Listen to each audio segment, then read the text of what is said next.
Today I'll break down a live poker hand where a player misread the hand that they had, and we will see that this ends up having a very big impact on the way that the tournament played out. So let's get into it. Not going to reveal who the names of the players are, but I'll say that the player in the small blind was one of the standard regs, and that the big blind was basically a recreational playing one of his very first tournaments.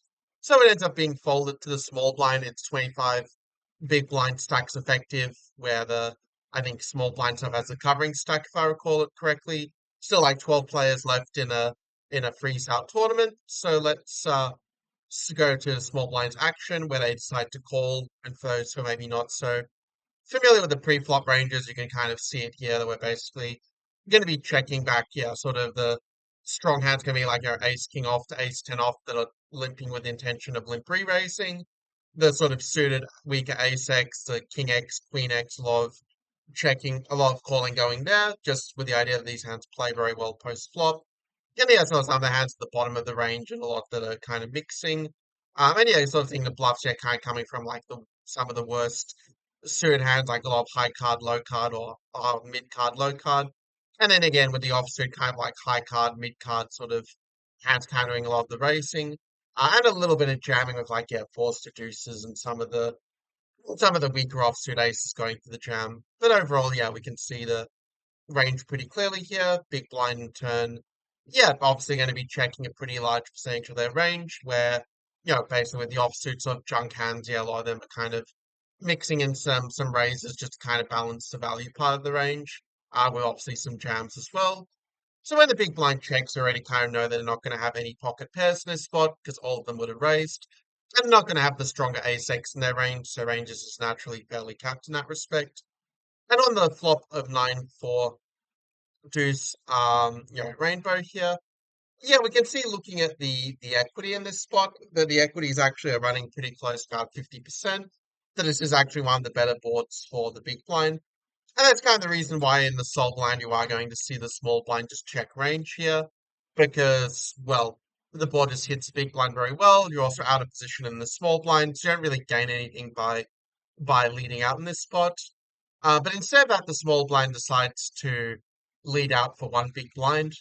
And what I'm going to do is I'm actually not going to reveal exactly what hand they have, but rather wait until the very end to reveal what hands both have. So you can sort of get some practice with sort of breaking down the ranges and trying to figure it out accordingly.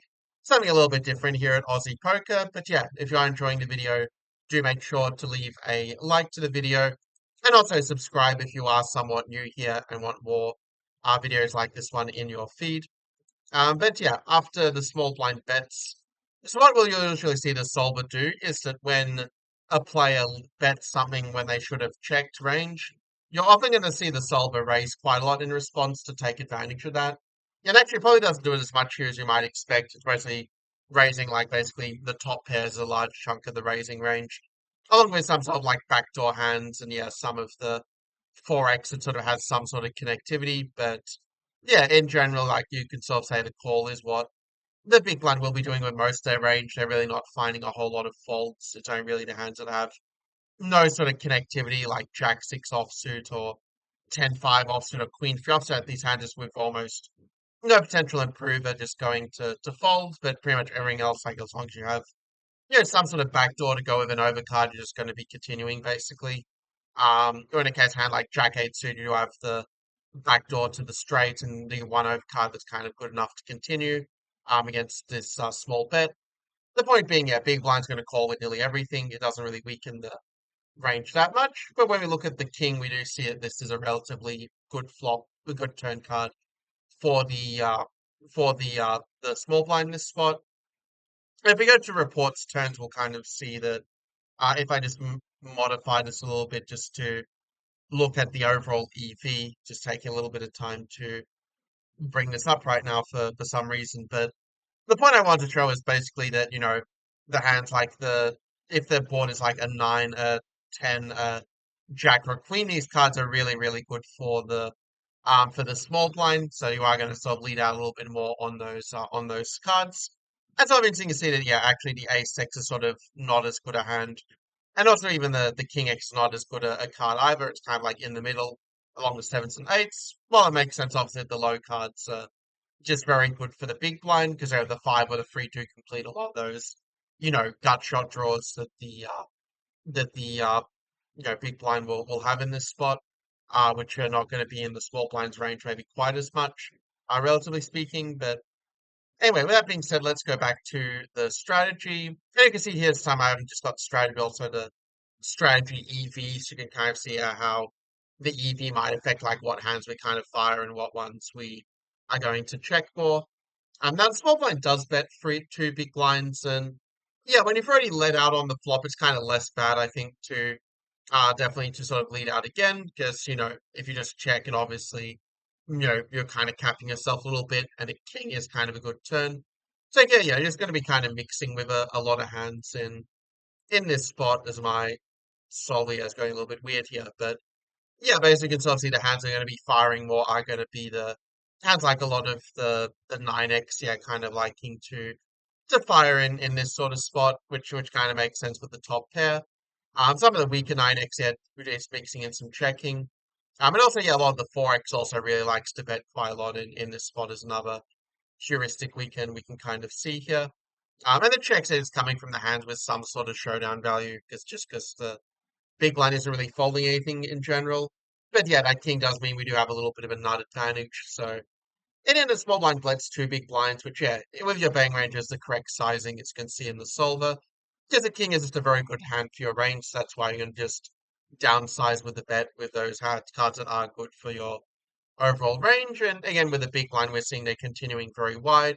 They're even continuing with sort of the junky gut shot draws at this point, just because, well, again, the small blind is just going to be like very, very wide, and they're also going to probably check quite a bit on the river as well, which gives you a chance to steal even if the, let's say, junky gut shot kind of misses in a way. So yeah, you're anyway following the hands sort of don't have any potential improve like the Queen 8 suited or the Queen 8 offsuit.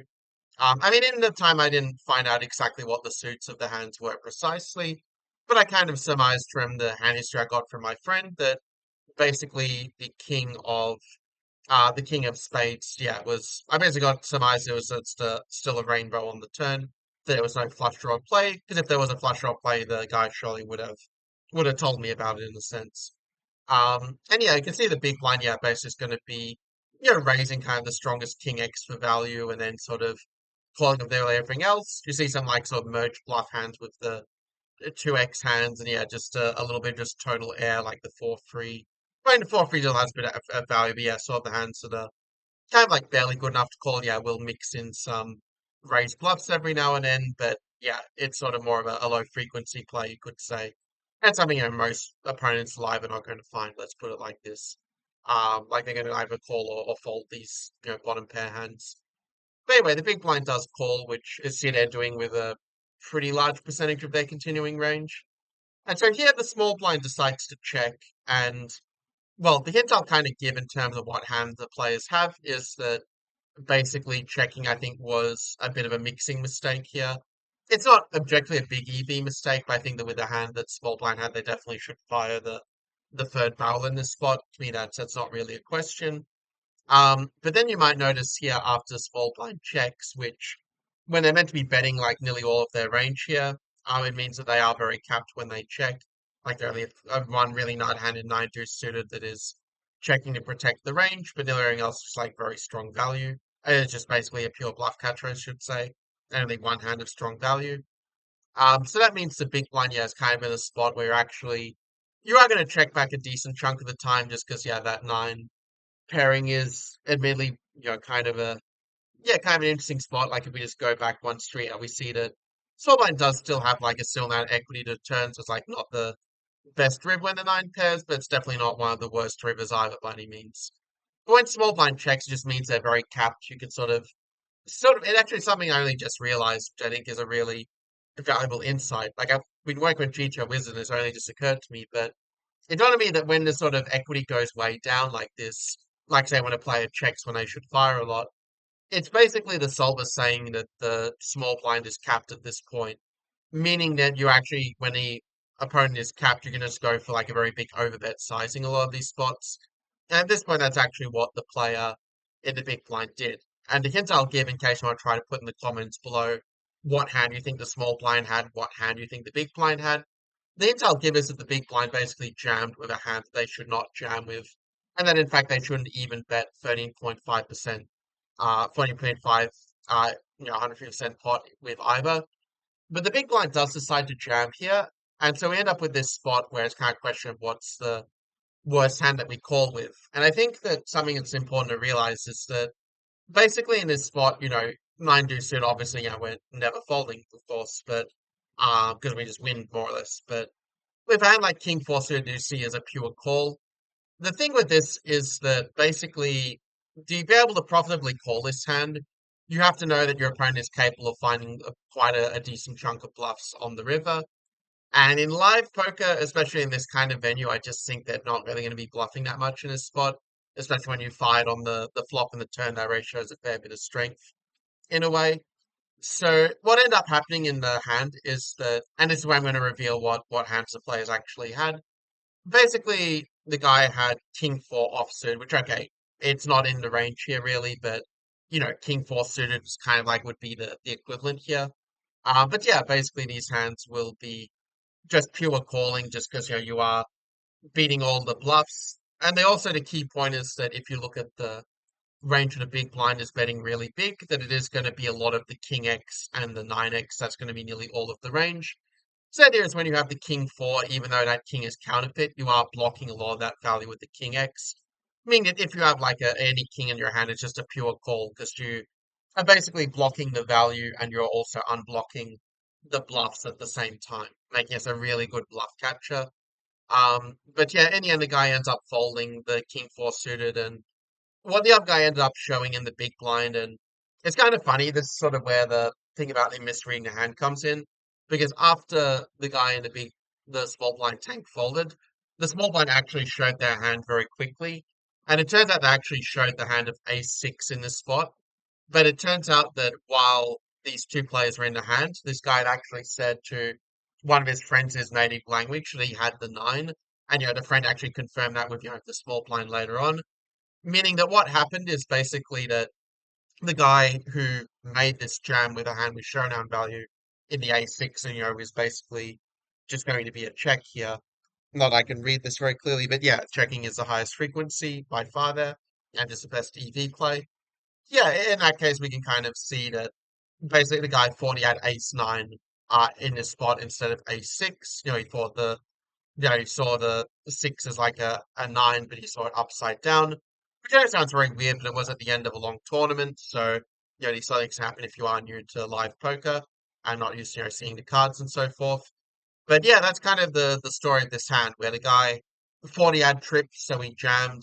Turns out he only had ace high with the ace-6, but it ended up folding anyway because the small blind figured the guy is just never bluffing when he chooses sizing, or not bluffing enough at least, and therefore decided to fold the strong bluff catcher of the king four suited. So yeah, I hope that you enjoyed this video. Again, if you put in the comments already, what hand you had, you can then sort of compare, with how close you were to what the players actually had. And also shows you how live is just very different from the solver play that again, actually, like when I first saw the hand history, I assumed that, the guy would just bet like with a 6-5 or a, 5-3 that was the hand he jammed with. But yeah, it turns out he, just misread his hand. So do let me know if you do enjoy these kind of story-based sort of YouTube videos, like combining the analysis with a bit of a story. And if you do, then yeah, I can do my best to try and find some more stories like this. Like most of them are going to be from my own experience, to be fair. I do have a few things I kind of want to get into in online over the next month. I'll share the journey of here. But yeah, that's all for this video. And yeah, I'll see you in the next one. Take care.